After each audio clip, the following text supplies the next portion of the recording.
राधे राधे। कार्तिक महात्म्य 18वां अध्याय। नारद जी बोले, हे राजन, उन बोए हुए बीजों से धात्री, मालती और तुलसी ये तीनों वनस्पतियां उत्पन्न हुई। जो ब्रह्मा जी की स्त्री की बीज से उत्पन्न हुई वह धात्री, और लक्ष्मी के दिए बीज से उत्पन्न हुई वह मालती, और गौरी जी के बीज से उत्पन्न हुई वह तुलसी कहलाई। ये तीनों क्रमशः रजोगुण, सतोगुण और तमोगुण रूप हुई। हे राजन, तब स्त्री के रूप में वनस्पतियों को देखकर वृंदा के रूप में अतिशय विलास युक्त विष्णु शीघ्र ही उठ बैठे। काम में आसक्त चित्त वाले विष्णु ने उनको प्रीति से देखा। उन तुलसी और धात्री ने भी विष्णु को ही देखा। जो बीज लक्ष्मी द्वारा ईर्ष्या सहित दिया गया था, उस बीज से उत्पन्न स्त्री विष्णु से ईर्ष्या करने वाली हुई।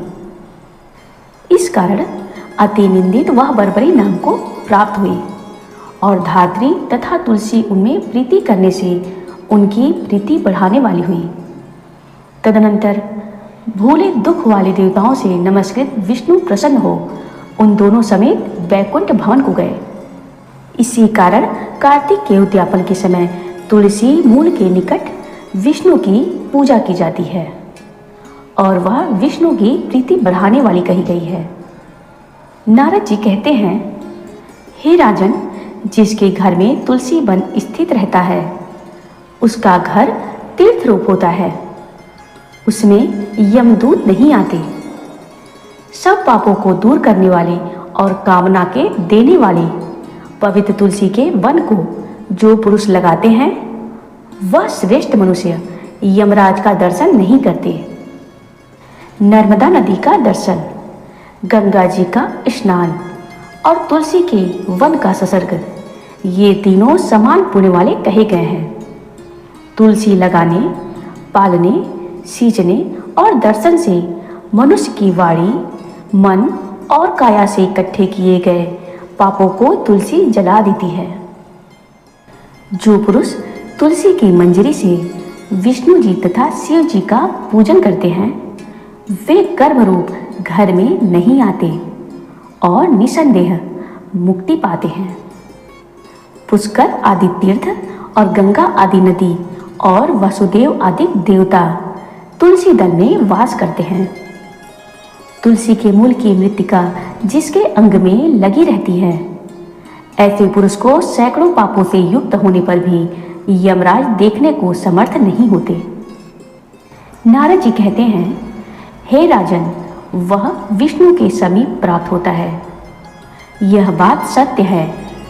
जो लोग तुलसी काष्ठ का चंदन धारण करते हैं उनकी देह को पाप नहीं स्पर्श करते हैं। हे राजन, जहां जहां तुलसी के वृक्ष की छाया हो वहां वहां श्राद्ध करना चाहिए, क्योंकि वहां पितरों को दिया हुआ श्राद्ध अक्षय होता है। हे राजन, आंवले की छाया में जो पिंडदान करते हैं तो नरक में स्थित उनके पितर तृप्त होते हैं। हे राजाओं में उत्तम, मस्तक में, हाथ में, मुख में और देह में जो पुरुष आंवले का फल धारण करते हैं वह साक्षात विष्णु रूप है। आंवले का फल, तुलसी और द्वारका की मृत्तिका, ये जिसके देह में नित्य स्थित रहते हैं वह पुरुष जीवन मुक्त कहा जाता है। आंवले के फलों और तुलसी के दलों से मिले हुए जल से जो मनुष्य स्नान करता है उसे गंगा स्नान का फल मिलता है। जो मनुष्य आंवले के पत्तों या फलों से देवताओं का पूजन करते हैं वे स्वर्ण, मणि और मोतियों के समूह से किए पूजन के फलों को प्राप्त होते हैं। तीर्थ, मुनीश्वर और देवता कार्तिक में तुला राशि के सूर्य होने के समय सदा धात्री के आश्रय में स्थित होते हैं।